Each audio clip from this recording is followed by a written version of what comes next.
একজন সৈনিকের বয়স সর্বনিম্ন কত হতে পারে? 10, 12 কিংবা 16? তবে আজ তোমরা এমন একজনকে দেখতে পাবে যে মাত্র 6 বছর বয়সে যুদ্ধের ময়দানে নিজের বীরত্ব দেখিয়েছিল। কি অবাক হচ্ছ? হ্যাঁ, ঠিকই শুনেছ। এই 6 বছরের পিচ্চি ছেলে দ্বিতীয় বিশ্বযুদ্ধে যেভাবে বড়দের সাথে যুদ্ধ চালিয়ে গেছে তা জানলে তুমি রীতিমতো অবাক হয়ে যাবে।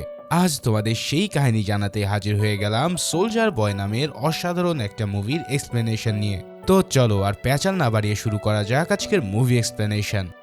মুভি শুরুতে আমরা সিরোজা নামের এক রাশিয়ান বালককে দেখতে পাই। সিরোজা তার মা আর ভাই পিটারের সাথে রাশিয়ার একটা প্রত্যন্ত গ্রামে বসবাস করে। মুভির প্রথম সিনে আমরা তার মা এবং পিটারকে মাছ ধরতে দেখি, আর সিরোজা তখন ঝিলের পাশে একটা গাছের উপরে বসেছিল। গাছের উপর থেকে সে তার মাকে বারবার ডাকতে থাকে। তখন তার মা তাকে চুপ থাকতে বলে, কারণ তার চিৎকারে মাছ ধরতে সমস্যা হচ্ছিল। এরই মধ্যে হঠাৎ সিরোজা তার মাথার উপর দিয়ে একটা জার্মান প্লেনকে উড়ে যেতে দেখে, কারণ সময়টা ছিল দ্বিতীয় বিশ্বযুদ্ধের, যখন জার্মানিরা রাশিয়ার উপরে হামলা করছিল। এই জার্মানিদের একটা প্লেন তাদের মাথার উপরে চক্কর দিতে থাকে। তখনই সিরোজার মা তার ভাই পিটারকে নিয়ে দ্রুত লুকিয়ে পড়ে। এর সাথে সিরোজাকেও সে লুকিয়ে পড়তে বলে, কারণ জার্মানিরা তাদেরকে দেখতে পেলেই মেরে ফেলবে। কিন্তু সিরোজা তাতে ভয় না পেয়ে তার গুলতি হাতে তুলে নেয়। এরপর সে তার মাথার উপরে থাকা বিমানটির দিকে গুলতি দিয়ে একটা পাথর ছুঁড়ে মারে, আর সেই পাথর গিয়ে প্লেনটাও হিট হয়ে বিধ্বস্ত হয়ে যায়। তবে এবার আমরা বুঝতে পারি যে এই সব কিছু আসলে ছিল একটা স্বপ্ন। সিরোজা এতক্ষণ তার বাড়িতে নিজের বিছানায় ঘুমিয়ে এই স্বপ্ন দেখছিল। ঠিক তখনই ভীষণ তাড়াহুড়ো করে তার বাড়িতে ঢোকে প্রতিবেশী আন্টি আনিশা। সিরোজা তার কাছে জানতে চায় যে তার মা এবং পিটার কোথায়। তখন আনিশা তাকে বলে তারা অনেক দূরে চলে গেছে, সেখান থেকে আর তারা কখনোই ফিরবে না। কিন্তু ছোট্ট সিরোজা তবুও তার মায়ের কাছে যেতে চায়। তখন আনিশা বাধ্য হয়ে তাকে বলে যে তার মা এবং ভাইকে জার্মানরা মেরে ফেলেছে। এখন তারা যদি তাকে খুঁজে পায় তাহলে তাকেও মেরে ফেলবে। এর জন্য সে তাকে নিজের বাড়িতে নিয়ে যেতে চায়। কিন্তু জার্মানরা ততক্ষণে তার ঘরের খুব কাছে এসে পড়েছিল। তাই আর উপায় না পেয়ে আনিশা তাকে পিছনের জানলা দিয়ে বাইরে বের করে দেয়। আর সিরোজাও নিজের জীবন বাঁচানোর জন্য প্রাণপণে দৌড়াতে থাকে। এভাবে কিছুক্ষণ দৌড়ানোর পর সে নিরাপদ দূরত্বে সরে আসে। তখন তার পিছনে পুরো গ্রাম দাউ দাউ করে জ্বলছিল। জার্মানরা তার বাড়ি সহ গ্রামের সবকিছু জ্বালিয়ে ছারখার করে দিয়েছে। এক নিমিষেই ছোট্ট সিরোজা যেন তার পুরো পৃথিবীটাকে হারিয়ে ফেলে। এরপরও সে মা ডাকতে ডাকতে একটা বনের ভিতরে ঢুকে যায়। কিন্তু সে তো আর জানে না যে তার মা আর কোনোদিন ফিরে আসবে না। মাকে খুঁজতে গিয়ে সে ওই বনের ভিতরে হারিয়ে যায়। আর এভাবেই তার একটা রাত বনের মধ্যেই কাটে। পরের দিন সকালে সিরোজার ঘুম ভাঙলে সে পানি খেতে চায়। ঠিক তখনই সে কিছু জার্মানি সৈন্যদের আসতে দেখে ভয়ে একটা গাছের আড়ালে লুকিয়ে পড়ে। এতক্ষণে তার ছোট্ট মন বুঝে গেছে যে এই লোকগুলো তাকে পেলেও মেরে ফেলবে। তাই জার্মানিরা সেখান থেকে না যাওয়া অব্দি সে গাছের আড়ালেই বসে থাকে। কিন্তু এরই মাঝে তার সামনে হাজির হয় আর এক বড় বিপদ। গাছের উপর থেকে একটা বিষধর সাপ ক্রমাগত তার দিকে এগিয়ে আসতে থাকে। এই দৃশ্যে সে প্রচন্ড ভয় পেলেও তার মুখ দিয়ে কোনো শব্দই বের হয় না। অবশেষে জার্মানিরা সেখান থেকে চলে গেলে সে দ্রুত গাছ থেকে নেমে আসে। এভাবে মৃত্যুর খুব কাছাকাছি এসেও সে প্রাণে বেঁচে যায়। গাছ থেকে নেমে সে জার্মানিদের ফেলে যাওয়া একটা খাবারের ক্যান হাতে তুলে নেয়। আসলে গত রাত থেকে সে এখনো পর্যন্ত কিছুই খায়নি, তাই খাবারের ক্যানটাতে যা কিছু অবশিষ্ট ছিল তাই দিয়ে সে ক্ষুধা মেটায়। তারপর সে এবার বনের ভিতর দিয়ে হাঁটতে শুরু করে। কাদা মাটিতে ভরা স্যাঁতসেঁতে এই বনের মধ্য দিয়ে হাঁটতে তার ভীষণ কষ্ট হচ্ছিল। তার উপর হঠাৎ পিছনে প্রচন্ড শব্দে কয়েকটা বিস্ফোরণ হয়। জার্মানিরা এই বনের খুব কাছে ট্যাঙ্ক থেকে ফায়ারিং করছিল। প্রচন্ড শব্দে সেই ট্যাঙ্কের শেলগুলো তার আশেপাশে এসে পড়তে থাকে। আর তাতে সিরোজা ভাবে যে হয়তো তার পিছনে কেউ একজন আছে, তাই সে একটা লাঠি নিয়ে তাকে ভয় দেখানোর চেষ্টা করে। এভাবেই কিছুক্ষণ গোলাগুলি থেমে গেলে সিরোজা বনের ভিতরে গিয়ে ঘুমিয়ে যায়। এর কিছুক্ষণ পর সেই বনের ভিতর দিয়ে যাচ্ছিল একটা রাশিয়ান সৈন্যদল।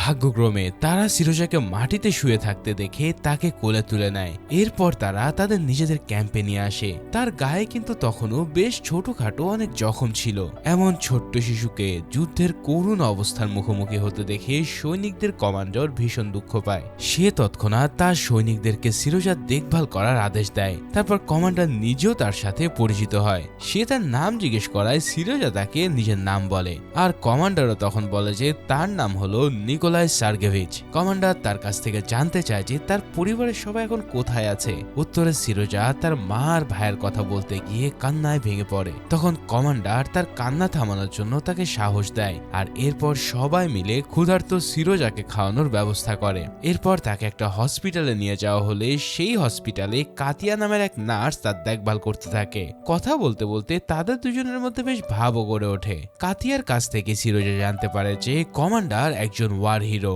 তার বীরত্বের জন্য সে একটা ব্যাজ এবং স্পেশাল পিস্তলও পেয়েছে। এইখান থেকেই সিরোজার মনে জেগে ওঠে সেও তার মতন একজন কমান্ডার হবে। অন্যদিকে কমান্ডার এবং তার সোলজাররা তখন ক্যাম্পের বাইরে বসে আড্ডা দিচ্ছিল। ঠিক তখনই হঠাৎ করে জার্মানরা তাদের উপর আক্রমণ করে বসে, আর তখনই কমান্ডারের নেতৃত্বে রাশিয়ানরা তাদের প্রতিরোধ করে। এভাবে ছোটখাটো একটা আক্রমণ শেষে জার্মানরা রণে ভঙ্গ দেয়। এই যুদ্ধের ফলে বেশ কিছু রাশিয়ানও গুরুতর আহত হয়ে পড়ে। তখন তাদের সবাইকে একই হসপিটালে নিয়ে যাওয়া হয়, আর কমান্ডারও এই হামলার জবাব দিতে গিয়ে দেখে তার হাতে সে আঘাত পেয়েছে। তাই হসপিটালে ট্রিটমেন্ট নেওয়ার পর সেই অবস্থাতে সে সিরোজাকে দেখতে আসে। কথার ফাঁকে সিরোজা তার সেই স্পেশাল পিস্তল দেখতে চাইলে কমান্ডার তখন তাকে পিস্তলটা বের করে দেখায়, আর এই পিস্তলটা হাতে নিয়ে সিরোজা যেন অন্যরকম এক অনুভূতি পায়। তার মনে সোলজার হওয়ার ইচ্ছেটা আরো প্রবল ভাবে জেগে ওঠে। কমান্ডার এভাবে বেশ কিছুক্ষণ তার সাথে আড্ডা দেয়। এরপর সে আবারও নিজের ডিউটিতে ফিরে যাওয়ার জন্য রওনা হয়, এবং তারপর সে হসপিটালের বাইরে বেরোতেই কাতিয়া তার সামনে আসে। এখানে কাতিয়া তাকে অনুরোধ করে যে সে যেন সিরোজাকে তাদের সাথে থাকতে দেয়, কারণ কাতিয়া সহ বাকি সবার সাথে তার একটা বন্ডিং তৈরি হয়ে গিয়েছিল। তাদের কেউই এখন তাকে চোখের আড়াল হতে দিতে চায় না। আর এদিকে কমান্ডার কিন্তু তাকে অনাথ আশ্রমে পাঠানোর চিন্তা ভাবনা করছিল, কারণ সিরোজার পরিবারের আর কোনো সদস্য এখনো বেঁচে নেই। এছাড়াও এই যুদ্ধের মাঝে তাকে ক্যাম্পে রাখাটাও ভীষণ ঝুঁকিপূর্ণ। তাই কমান্ডার মনে করে যে অনাথ আশ্রমই তার জন্য বেস্ট জায়গা হবে। কিন্তু কাতায়া তাকে বলে সে সিরোজার দেখাভাল করতে পারবে। তবুও কমান্ডার নিরাপত্তার কথা ভেবে তার সিদ্ধান্তে অটল থাকে, আর এই কারণে কাতিয়াও বেশ আপসেট হয়ে পড়ে। সে তার এক বান্ধবীকে বলে যে সে কিছুতেই সিরোজার কথা ভুলতে পারবে না। শুধু সে একা নয়, সোলজারদের মধ্যে অনেকেরই সিরোজার সাথে ভালো বন্ধুত্ব হয়। তাদের মধ্যে একজন তাকে একটা বাইনোকুলার উপহার দেয়। অন্যদিকে আরেকজন তো কাতিয়ার মতোই কমান্ডারকে আবারও ব্যাপারটা ভেবে দেখতে বলে, কারণ এই ক্যাম্পে যেই সৈনিকরা আছে তারা প্রত্যেকেই তাদের বাড়িতে নিজ স্ত্রী সন্তান রেখে এসেছে, আর এখন সিরোজা তাদের প্রত্যেকের কাছে নিজের সন্তানের মতো, যার ফলে তাকে অন্য কোথাও পাঠিয়ে দিলে সৈনিকদের মনোবলও ভেঙে পড়তে পারে। এসব শুনে কমান্ডার নিজেও আসল ব্যাপারটা উপলব্ধি করতে পারে, যার কারণে সিরোজাকে অন্যত্র পাঠিয়ে দিতে তার নিজের মনও ভীষণ খারাপ হবে। কিন্তু যুদ্ধের কথা বিবেচনা করলে তাকে এখানে রাখা মোটেও ঠিক না, কারণ জার্মানিরা কখন কোন দিক থেকে অ্যাটাক করে বসে তার কোনো গ্যারান্টি নেই। আর ঠিক এমনই এক অ্যাটাক সেদিনও হয়। কমান্ডার তার সৈনিকদের নিয়ে এবারও সেই আক্রমণ প্রতিহত করে দেয়। শক্তি আর অস্ত্রে শস্ত্রে অনেক পিছিয়ে থাকলেও তার সৈন্যরা বীরের সাথে হামলার জবাব দিয়ে দেয়। তাই তো জার্মানিরা সহজেই তাদেরকে শেষ করতে পারে না। এখন এই যুদ্ধেও আগেরবারের মতো অনেক লোক হতাহত হয়, আর এই আক্রমণের পরপরই কমান্ডার ভেবে নেয় যে সিরোজাকে আর এখানে রাখাটা ঠিক হবে না, যার ফলে সে দ্রুত অনাথ আশ্রমে তাকে নিয়ে যাওয়ার জন্য চিঠি পাঠায়। সেখান থেকে পরের দিন সিরোজাকে নিয়ে যাওয়ার জন্য লোকও আসে। তখন কমান্ডার তাকে ব্যাপারটা জানাতে গিয়ে মুখ ফুটে কিছু বলতেও পারে না, কারণ তার নিজেরও সিরোজার প্রতি অনেক মায়া জন্মে গিয়েছিল। অতঃপর সে তাকে একটা খেলনা পিস্তল উপহার দেয়। তখনই সে তাকে অনাথ আশ্রমে যাওয়ার কথাটা বলে, কিন্তু সিরোজা তাকে বলে যে সে তার জন্য অপেক্ষা করছিল, এমনকি সে বারবার প্রার্থনা করছিল যাতে কমান্ডার যুদ্ধের ময়দানে সেফ থাকে। এই কথাগুলো শুনে কমান্ডার নিজে অনেক ইমোশনাল হয়ে পড়ে। সে তাকে জিজ্ঞেস করে যে তুমি কি আমার ছেলে হবে? সাথে সাথে সিরোজা হ্যাঁ বলতেই অনাথ আশ্রমের চিঠিটা সে ছিঁড়ে ফেলে এবং ওই অনাথ আশ্রমের লোকগুলোকে ফেরত পাঠিয়ে দেয়। কমান্ডারের এমন সিদ্ধান্ত নেওয়ার পর সবাই ভীষণ খুশি হয়ে যায়। তারা সবাই মিলে নিজেদের পোশাক এবং জুতো থেকে সিরোজার জন্য একটা ইউনিফর্ম তৈরি করতে থাকে। অর্থাৎ এখন থেকে তাকে তারা নিজেদের একজন সঙ্গী হিসেবেই দেখবে, আর তার নাম রাখা হবে সোলজার বয়। তারপর কমান্ডারও সিরোজার সাথে দেখা করে তার ইউনিফর্মটা দেয়, আর এই ইউনিফর্ম পরে একজন সৈনিকের মতন সাজতে পেরে সেও ভীষণ খুশি হয়। এখন ইউনিফর্ম পেয়ে সবাইকে সে নিজের নতুন পোশাক দেখাতে থাকে, আর সৈনিকরাও তাতে বেশ মজা পায়। তবে তখনই হঠাৎ জার্মানিরা আবারও আক্রমণ করে বসে। এবারের আক্রমণ ছিল অন্য সময়ের চেয়ে অনেক বেশি ভয়ঙ্কর। তারা চারিদিকে অনেকগুলো বোমা ফেলতে থাকে, যার ফলে অনেক অনেক সৈনিক মারা যায় এবং অনেকে হতাহত হয়। এই পরিস্থিতিতে সিরোজা কাতাই এবং কমান্ডারকে খুঁজতে থাকে। সে সবার কাছ থেকে তাদের কথা জিজ্ঞেস করলেও এই সময়টাই সবাই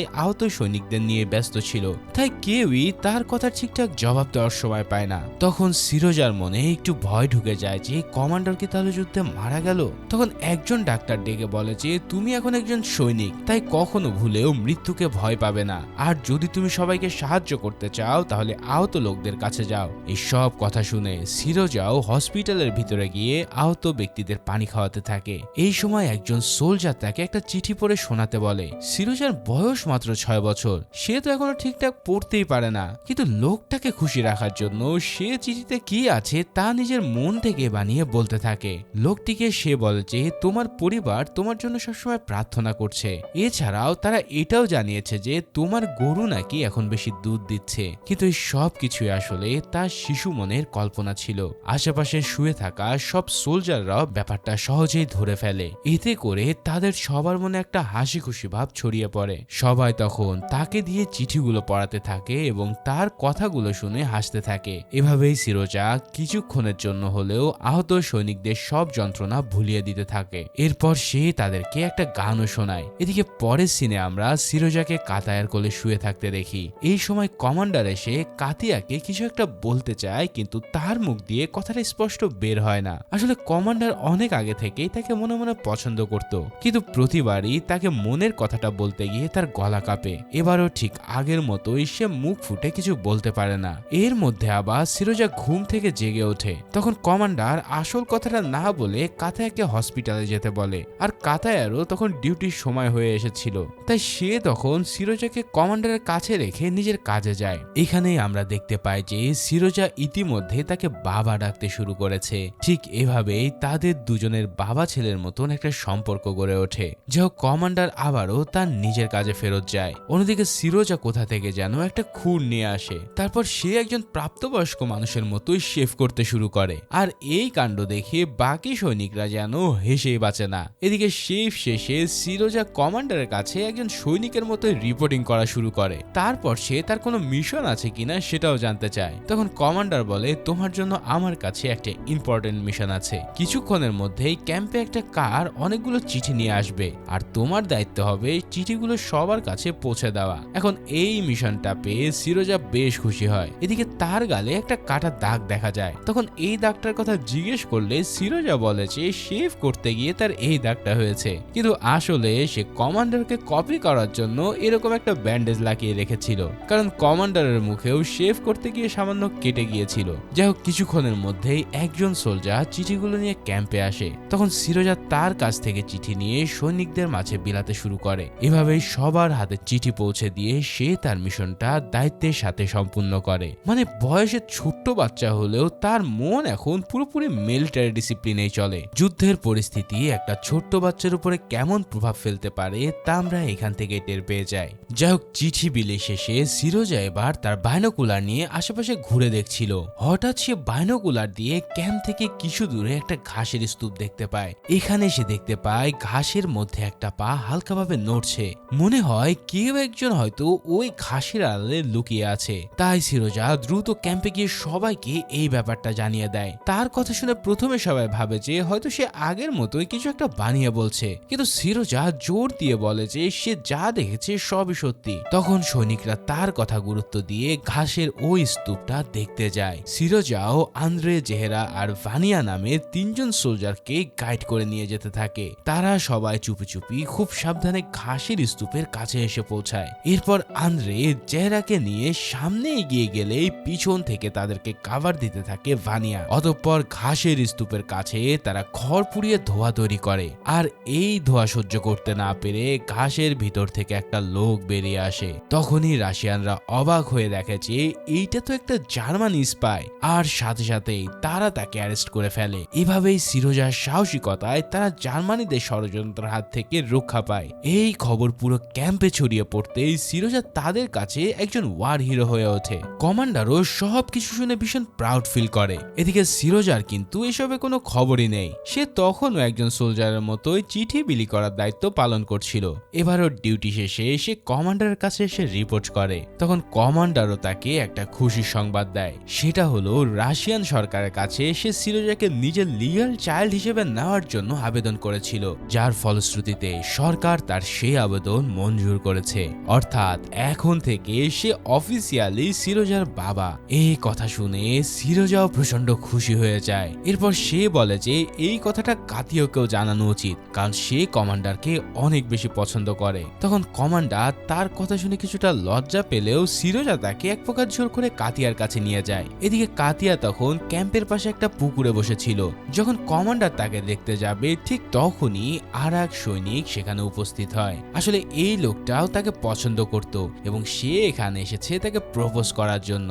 এই দৃশ্য দেখে কমান্ডার ভেবে নেয় যে কাতিয়াই হয়তো লোকটাকে পছন্দ করে, ফলে সে চুপি চুপি সেখান থেকে সরে যায়। কিন্তু কাতিয়া যে আসলে তাকেই পছন্দ করত সেটা কিন্তু সে জানতো না। এভাবেই ক্যাম্পে আরো একটা দিন পার হয়। পরের দিন জার্মানরা তাদের উপরে আবারও আক্রমণ করে বসে, আর এবার সিরোজা সরাসরি যুদ্ধে অংশ নেয়। সে লিটারেলি গোলাগুলির মধ্য দিয়ে সোলজারদের হাতে এসে এমন পৌঁছে দিতে থাকে। মানে একটা বাচ্চা ঠিক কতটা সাহসী হলে এই কাজ করতে পারে একবার চিন্তা করো। তার এমন সাহস দেখে বাঘা বাঘা সোলজাররাও ভেমড়ি খেয়ে যায়। তবে একই সাথে তার সেফটির জন্য তারা তাকে কমান্ডারের কাছে ফিরে যেতে বলে। এদিকে কমান্ডার তখন টেলিফোনে অন্যান্য ক্যাম্পের সাথে যোগাযোগ করার চেষ্টা করছিল, কারণ ইতিমধ্যেই তাদের অনেক সৈনিক মারা যাওয়ায় দ্রুত রিইনফোর্সমেন্ট দরকার। কিন্তু জার্মানদের বোমাবাজিতে তাদের সমস্ত কমিউনিকেশন সিস্টেম অকেজো হয়ে যায়। অনেক জায়গাতেই তার ছিঁড়ে যাওয়ার জন্য পুরো যোগাযোগ ব্যবস্থা ভেঙে পড়ে। তাই কমান্ডারের টেলিফোনটাও ঠিকমতো কাজ করছিল না।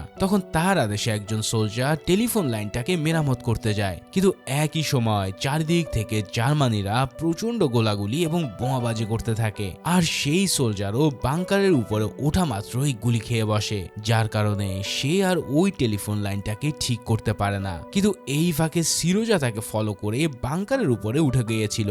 এরপর সে গড়াগড়ি দিয়ে পাশের একটা গর্তে গিয়ে পড়ে। সেখানে সে আহত সোলজারটাও পড়েছিল। এবার সিরোজাকে দেখে সে দ্রুত বাংকারে ফেরত যেতে বলে, কিন্তু সিরোজা তাকে অনুরোধ করে বলে যে টেলিফোন লাইনটা কিভাবে ঠিক করতে হয় তা যেন সে তাকে বলে দেয়। তখন সোলজারটা তাকে একটা কাটা তার দেখিয়ে বলে সেটাকে কিভাবে জোড়া দিতে হয়। এবার তার কথা মতো সে টেলিফোন লাইনের কাছে যায় আর দুইটা তার এক করে সেটা ঠিকও করে ফেলে। চিন্তা করো, তার মতো একটা 6 বছরের বাচ্চা একের পর এক যেভাবে বীরত্বের পরিচয় দিচ্ছে তা সত্যি অবাক করার মতো। ঠিক এভাবেই তার সাহসিকতার ফলে টেলিফোন লাইনটাও রিপেয়ার হয়ে যায়, আর কমান্ডারও রিইনফোর্সমেন্ট পেয়ে তখনকার মতন জার্মানিদের প্রতিহত করে। ফাইনালি এই হামলার পর কিছু সময়ের জন্য দুপক্ষেরই যুদ্ধবিরতি চলে। পরের দিন সিরোজা হঠাৎ কাতিয়াকে গিয়ে বলে যে তার বাবা অর্থাৎ কমান্ডার ভীষণ অসুস্থ, সে অনেক চেষ্টা করেও কিছু খেতে পারছে না। এই কথা শুনে কাতিয়া দৌড়ে তার কাছে যায়, কিন্তু সে গিয়ে দেখে কমান্ডার একেবারে সুস্থ অবস্থায় আছে। তার মানে সিরোজা তাকে বোকা বানিয়েছিল। আসলে সে চাইতো যে কাতিয়ার কমান্ডারের মধ্যে একটা বন্ডিং তৈরি হোক, কেননা সে জানতো তারা দুজনে একে অপরকে পছন্দ করলেও কেউ আসলে মুখ ফুটে কথাটা বলতে পারছিল না। তাই সে দুজনকে এমন পরিস্থিতিতে ফেলে দেয় যাতে তারা মনের ফিলিংস জানাতে পারে, কিন্তু তার বদলে তারা দুজনে বেশ লজ্জায় পড়ে যায়। তবুও কমান্ডার লজ্জা ফেলে কাতিয়াকে মনের কথা বলতে যায়, কিন্তু কাতিয়া ততক্ষণে দৌড়ে ক্যাম্প থেকে বের হয়ে গিয়েছিল। তখন কমান্ডারও তার পিছনে দৌড়াতে গিয়ে তাকে থামায়। এরপর সে বেশ কয়েকবার তাকে মনের কথা বলতে গিয়ে ইতস্ত বোধ করে। শেষে সে বলেই ফেলে যে তুমি কি সিরোজার মা হবে? মানে কমান্ডার তো এখন সিরোজার বাবা, আর কাতিয়া তার মা হওয়া মানে তাদের দুজনের মধ্যে সম্পর্ক তৈরি হওয়া। ঠিক এভাবেই কমান্ডার ফাইনালি তাকে প্রপোজ করে ফেলে, আর কাতিয়াও সেটা একসেপ্ট করে নেয়। কিন্তু এরই মাঝখানে কমান্ডারের কাছে একটা চিঠি আসে। এই চিঠিতে বলা হয় যে পরের দিনই তাদেরকে ক্যাম্প ছেড়ে অন্যত্র মুভ করতে হবে। আসলে সমস্ত ক্যাম্পগুলোই একজন জেনারেলের অধীনে জার্মানিদের সাথে বড় সড়র একটা যুদ্ধের প্রস্তুতি নিচ্ছে। এদিকে সিরোজা তখন ছিল ক্যাম্পের অন্য প্রান্তে। কিছু সোলজার সেখানে একটা কুকুর টানা স্লেজ গাড়ি নিয়ে এসেছিল। তাদেরকে দেখে সিরোজাও তখন সেই গাড়িটা চড়তে চায়, আর সোলজাররা তাকে গাড়িতে বসিয়ে দেওয়া মাত্রই কুকুরগুলো দৌড়াতে শুরু করে। প্রথমে তো সে বেশ মজায় পাচ্ছিল, কিন্তু হঠাৎ সেই কুকুরগুলো ক্যাম্পের বাইরের দিকে দৌড়াতে শুরু করে। আর ঠিক এই জায়গাতেই অনেকগুলো ল্যান্ড মাইন পোতা ছিল। কুকুরগুলোকে সেদিকে দৌড়াতে দেখে এবার সৈনিকরা ভীষণ ভয় পেয়ে যায়। তাদের মধ্যে একজন দ্রুত একটা বাইকে উঠে পড়ে। এরপর সে সময় মতো বাইকটিকে কুকুরগুলোর সামনে দাঁড় করিয়ে তাদেরকে থামায়। ফাইনালি অল্পের জন্য বড় এক বিপদ থেকে সিরোজা রক্ষা পায়। সেদিন বিকেলে কমান্ডার কমান্ডার তাদের সবাইকে নিয়ে মার্চ করতে করতে নতুন ক্যাম্পের উদ্দেশ্যে রওনা হয়। কিন্তু পথযাত্রার মাঝে জার্মানিরা হঠাৎ তাদের উপরে ফায়ারিং শুরু করে দেয়। আচমকা এই হামলায় তাদের বেশ কয়েকজন সৈন্য মারা পড়ে। তাদের মধ্যে এমন কিছু সোলজার ছিল যাদের সাথে সিরোজার খুব ভালো সম্পর্ক ছিল, ফলে এই ঘটনায় সে ভীষণ স্যাড হয়ে পড়ে। তবে যুদ্ধের ময়দানে বেশিক্ষণ ইমোশনাল হয়ে থাকলে চলবে না, তাই কমান্ডার আবারও সবাইকে নিয়ে দ্রুত গন্তব্যের দিকে রওনা দেয়। অবশেষে হেঁটে হেঁটে তারা নতুন আর্মি ক্যাম্পে এসে পৌঁছায়। ক্যাম্পে পৌঁছানোর পর সেখানকার জেনারেল তাদের সবাইকে স্বাগত জানালে সিরোজাও তার সাথে পরিচিত হয়। তখন জেনারেলও তার বীরত্বের কাহিনীগুলো শুনে বেশ অবাক হয়ে পড়ে। এরপর সিরোজা তার সামনে কমান্ডারের কাছ থেকে নতুন মিশন জানতে চায়। তখন কমান্ডার তাকে সব সোলজারদের গেটআপ ঠিক আছে কিনা তা চেক করতে বলে। সিরোজাও তার কথা মতো সোলজারদের এক লাইনে দাঁড় করায়। এরপর যাদের গেটআপে সে খুঁজে পায় তাদের প্রত্যেকের নামই সে নোট করে নেয়। তারপর সরাসরি জেনারেলের কাছে এসে সে ওই রিপোর্ট জমা দেয়। তখন জেনারেল তার কাজের জন্য তাকে পুরস্কার দিতে চায়। সিরোজাও তখন তার কাছ থেকে কমান্ডার এবং কাতিয়ার বিয়ের পারমিশন আদায় করে। এই কয়েক ঘন্টায় নতুন ক্যাম্পের সব সৈনিকদের সাথেও তার ভালো বন্ধুত্ব গড়ে ওঠে। সিরোজা তাদের সবার সাথে খুনসুটিতে সময় কাটাতে থাকে। পরের দিন জেনারেলের পক্ষ থেকে পুরো ব্যাটালিয়নকেই একটা ব্যাজ দেওয়া হয়, কারণ এই ব্যাটালিয়ন যুদ্ধে জার্মানিদের অনেকবার হারিয়েছে।